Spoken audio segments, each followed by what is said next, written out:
Strong winds, low humidity, and drought are all coming together to create what's categorized as extreme wildfire danger on Tuesday.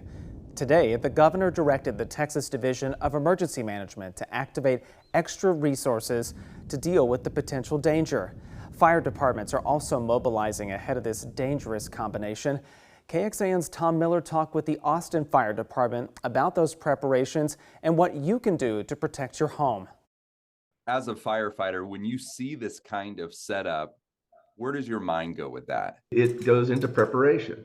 So that as a firefighter, it's making sure, double checking all your wildland firefighting gear, the nozzles, the hoses, the truck itself, the specific, the brush trucks, the things that are specific to doing wildland fire, as well as brushing up on our tactics and strategies for responding to the interface. What are some of the biggest mistakes that people make on these high danger days, and how can they prevent that? So understand that 90% of homes that catch fire during a wildfire are from embers. So an ember can travel up to a mile and a half. Well, on a day with 30-mile-an-hour winds, if you have a fire, it's going to push those embers a long way. So if we just do simple things like clean our gutters out, take the cushions and things that might easily burn on our back decks and porches, remove the leaves and things away from 0 to 5 feet away from the home.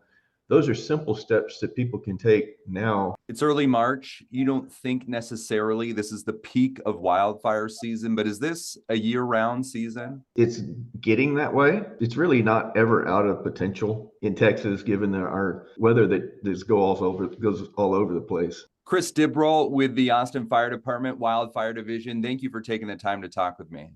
You're welcome. Thank you.